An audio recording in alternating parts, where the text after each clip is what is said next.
Back when Northwood School opened in Lake Placid in 1905, robots were the stuff of science fiction and people's vivid imagination. Well, today, students are learning all about robotics, including how to build their own. Our Jack LaDuke shows us. It's reading, writing, and robotics for some at Northwood Boarding School, located on Main Street in downtown Lake Placid. This auxiliary classroom is the hub. Students can tiptoe into the theory and hands-on building of robots along with other competitive programs. The main building for the Educational Independent Boarding School is sprawled out over acres of Adirondack turf, a short distance from the main street.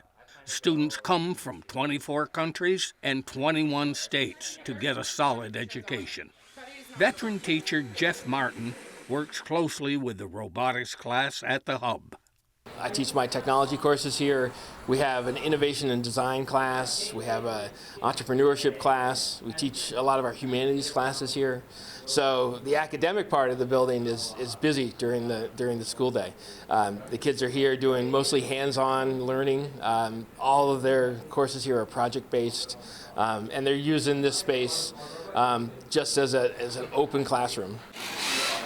Colton Cushman, a sophomore at Northwood, got his flying license at 16 years old, even before he got his automobile driver's license, 17 for that.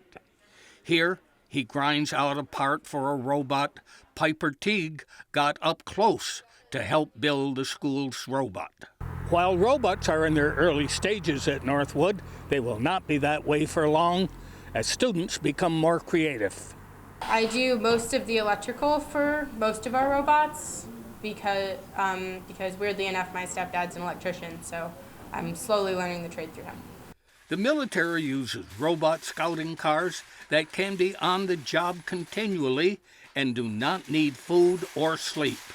Some robots make human-like decisions. The students work intensely in preparation for a robotics competition coming up in Rochester. They will compete against other schools for titles and bragging rights.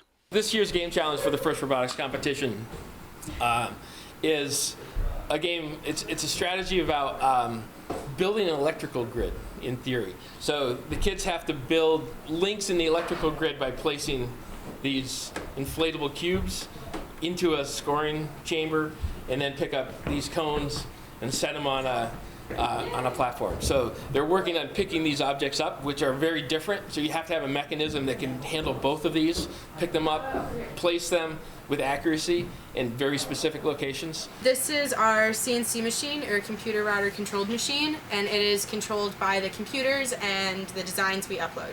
So over our break, we were able to custom design parts using a CAD program called Onshape. And then we were able to upload those parts to different computers and send them to the machine, and the machine cuts them out based on what we tell them.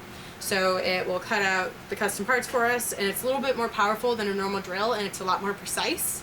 So it does things like the smaller parts that we need, or even some bigger parts that we need to be done specific ways, and it can cut metal, polycarb, and wood. And we also use 3D printers for most things we can't make on this machine, or we've outsourced a couple times before as well to local businesses.